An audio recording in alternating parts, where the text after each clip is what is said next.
Good morning, everyone. Hope everyone's doing well. I finally made a decent trade on IDAI this morning,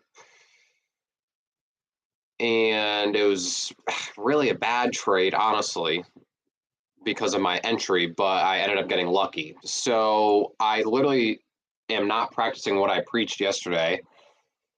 I said that I don't get FOMO and I don't really chase. And I need to be in front of the computer earlier than 8:30, and I did none of those things this morning. So I get in front of the computer at 8:30 again, and I see IDAI, and it's the only ticker that really had big volume this morning that I saw on the scan, but it had over 100 million in pre-market volume.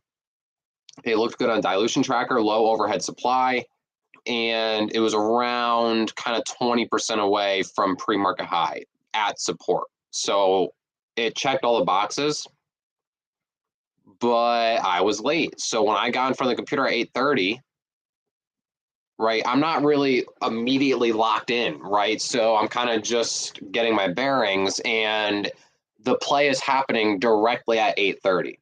So then I had to make kind of a quick decision because I'm like, I don't want another one of these to go by me. So, I'm kind of getting my bearings, and then I buy here at this candle at 8:35 when it kind of broke VWAP at essentially 32. And just a terrible, terrible entry when the play was right here at 29 and a half. But my thesis was it's over 100 million in volume. We've been seeing pre-market runners. We've been seeing pre-market runners kind of have these little spikes at the open and then fade. 100 million volume, low overhead supply. Again, the 20% from pre-market high, it's at support, right? Making a double bottom, high or low. I thought that, okay, I could just get to pre-market highs. My risk reward is still decent.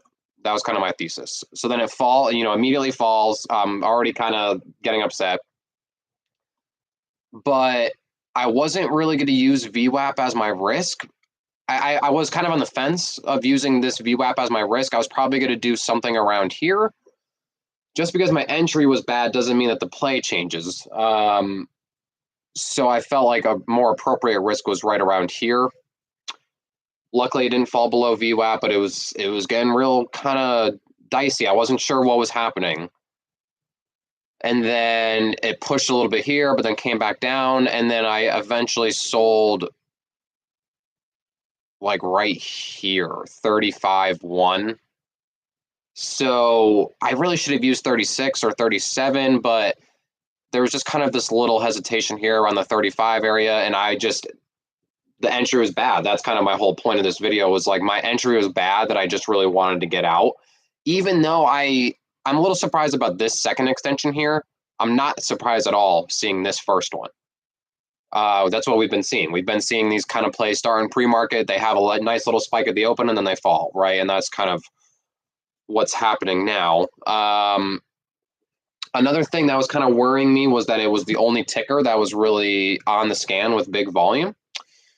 And there was no catalyst. So I was a little worried about a few things, but again, my point being is I chased and I got lucky, but the overall thesis was still there. But you could see, even though the overall thesis was still there, the bad entry just made things way more emotionally difficult, right? Because all through this, I was nervous.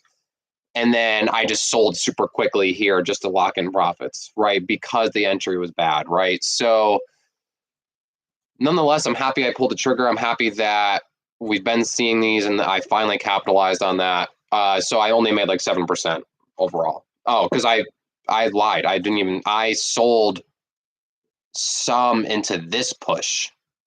I sold like half of my position into this push, and then I sold the second half here. So that was another thing, because like with the entry, I just wanted to lock in anything at all because I knew my entry was bad. So that's the lesson of the day. And then this one, I I'm still interested in, but I took a loss on it already. So I'm a little upset only because this isn't really something that I know how to trade. Picking the low on this kind of fader, I took a loss here when it made this big crack, made a low, and I thought it was kind of pushing towards 5. That's when I got in. I just used this low candle here, 477 as risk. And then clearly, as you see, it's still fading. I'm not going to be interested at all until it falls here to 420. That will be 30% from high a day, daily support, and kind of this intraday support here. So I'm not going to get caught in trying to buy the low anymore, but I'm only a little upset because, I had a winning trade finally, and then I kind of have this one, but I'm still profitable on the day from my first win. So I'm still happy, but I'm not mad about the trade itself per se because it has a good catalyst and it's low across the board on dilution tracker. And I love that. So now what I don't like is that it's a foreign ticker and I don't like this gap up, right? I feel like this is not good news. I don't have any data really to support that, but I feel like when I see a big gap up on the daily chart near 52-week highs, it's probably not going to be good. I don't know. I don't really have any data to support that though. But unless this falls to 420, I'm not going to be interested, but I am really interested. If it falls to 420 or this 4 area, I'm very interested because the catalyst is good and it has a low overhead supply. So I'm very interested if it falls here. Maybe a push to 5, maybe back to VWAP. But again, it could be a real slippery slope trying to buy the low on a foreign ticker, right? So I'm kind of being hesitant about that. Another one I was actually looking at, but it's super low volume, is SINT. Kind of maybe for like a first green day scenario. Really big drop here to possible support, and it's low overhead supply on DT. So I really, really like that. Other than that, that's all I'm looking at, really. And excuse me. Overall, I really liked this trade. Have to obviously have a better entry. If I had a better entry, I probably would have stayed. I don't know if I would have stayed through the opening spike, but we have been seeing that. So I want to get to a point where it's like, okay, we've been seeing these pre-market bounces or whatever you want to call them spike in the first few minutes of the open, right? This kind of last little push here. So I want to be able to, realistically, if I get in around 29, 30, I'm probably selling some into 33, probably selling the majority of my position here to 35, 36, and then maybe some YOLO shares at the end. That's kind of how I would realistically look at it. But nonetheless, I'm happy I pulled the trigger, happy that the thesis was correct, happy to see that it's running. And then this other one, now I won't lie, I'll be slightly upset if this does actually, I won't be that upset, right?